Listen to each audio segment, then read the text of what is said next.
నమస్తే friends, welcome back to Shreshta kitchen. నేను మీ రవలి.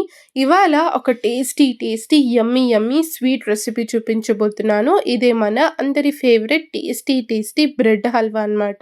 బ్రెడ్‌తోని ఎన్నో రెసిపీస్ చేస్తూ ఉంటారు. సో, ఇలా మీరు సింపుల్‌గా బ్రెడ్ హల్వా చేసుకొని తినండి.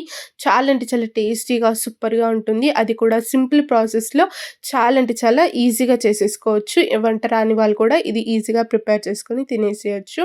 వెదర్ చల్లగా ఉన్నప్పుడు ఇలా వేడి వేడిగా బ్రెడ్ హల్వా తింటూ ఉంటే ఆ మజానే వేరనమాట. చాలా అంటే చాలా బావుంటుంది.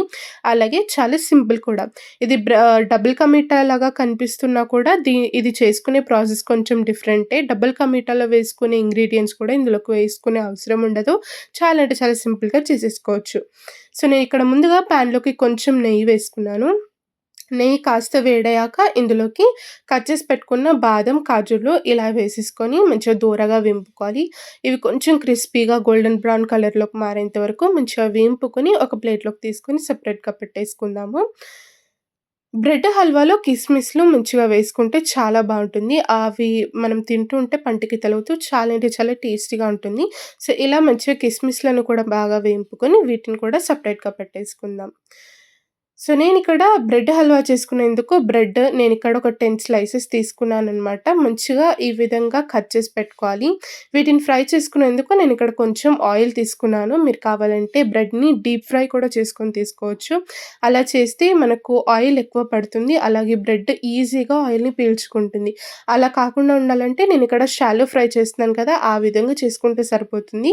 కొంచెం బ్రెడ్ గోల్డెన్ బ్రౌన్ రంగులోకి వచ్చేంత వరకు మంచిగా వేంపుకుంటే సరిపోతుందనమాట. చూసారు కదా! బ్రెడ్ అన్నీ కూడా ఇలా మంచిగా కట్ చేసి పెట్టేసుకొని, ఇలా మనం షాలో ఫ్రై చేసుకోవాలి. కొంచెం రోస్ట్ అయ్యేంత వరకు ఇలా బాగా వేంపుకొని పక్కన పెట్టేసుకుందాం. చూసారు కదా! నేనిక్కడ ఇంకొంచెం ఆయిల్ వేసుకుంటున్నాను. ఇలా మీరు కావాలంటే డీప్ ఫ్రై కూడా చేసుకోవచ్చు. లేదా ఇలా షాలో ఫ్రై కూడా చేసుకొని, మంచిగా వీటిని బాగా రోస్ట్ చేసుకొని సెపరేట్‌గా ఒక ప్లేట్‌లోకి పెట్టేసుకుందాం.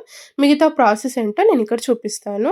నేనిక్కడ మరొక డిష్ తీసుకున్నాను. ఇందులోకి నేనిక్కడ ఒక ముప్పావు కప్ అంతా చక్కెర తీసుకుంటున్నాను. మీరు చక్కెర ఎక్కువ తింటే ఇంకొంచెం ఇంక్రీజ్ కూడా చేసుకోవచ్చు క్వాంటిటీ, లేదా తక్కువ కూడా చేసుకోవచ్చు. ఏదైతే కప్‌తోని షుగర్ తీసుకున్నామో అదే కప్పుతోని ఈక్వల్ క్వాంటిటీలో వాటర్ వేసుకోవాలి మనము. వాటర్ వేసుకున్నాక నేను ఇందులోకి ఒక 3 ఇలాచీలను ఇలా దంచుకొని వేసేసుకొనిను. మీరు కావాలంటే ఇలాచీ పౌడర్ కూడా వేసుకోవచ్చు.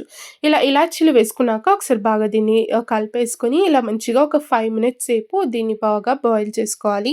ఇది పాకం రావాల్సిన అవసరం ఏం లేదండి. మంచిగా షుగర్ అంతా కూడా మెల్ట్ అయిపోయి మంచిగా ఇది ఒక 5 మినిట్స్ సేపు బాయిల్ అయితే సరిపోతుంది. ఇలా మంచిగా బాయిల్ అవుతున్న షుగర్ సిరప్‌లోకి మనం ముందుగా వేంపి పెట్టుకున్న ఈ బ్రెడ్ స్లైసెస్ అన్నీ కూడా ఇందులోకి వేసేసుకోవాలి.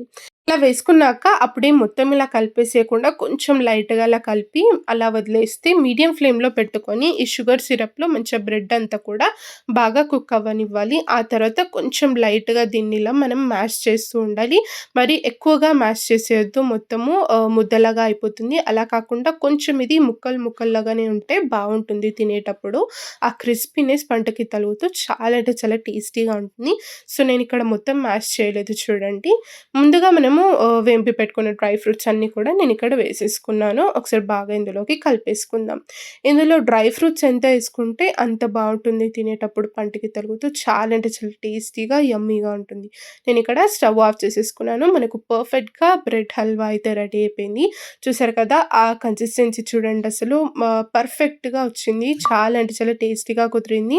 మా ఇంట్లో వాళ్ళు కూడా అందరూ ఎంజాయ్ చేస్తూ చాలా అంటే చాలా టేస్టీగా ఉందని కూడా చెప్పారు. మీరు కూడా ఈ చలికాలంలో తప్పకుండా ఇది వేడి వేడిగా చేసుకొని తినేసేయండి. చాలా అంటే చాలా ఎంజాయ్ చేస్తారు. తప్పకుండా మీ ఫ్యామిలీకి కూడా టేస్ట్ చేపియండి. అందరికీ కూడా చాలా బాగా నచ్చుతుంది. సో, ఈ వీడియో నచ్చినట్లయితే తప్పకుండా వీడియోని లైక్ చేయండి, షేర్ చేయండి. మన ఛానల్‌ని సబ్స్క్రైబ్ చేసుకొని పక్కనే ఉన్న బెల్ ఐకాన్ కూడా ప్రెస్ చేయడం వల్ల నేను పెట్టే ప్రతి ఒక్క వీడియో మీకు నోటిఫికేషన్ వస్తుంది. మరిన్ని టేస్టీ రెసిపీస్ కోసం చూస్తూనే ఉండండి శ్రేష్ఠ కిచెన్. Thank you.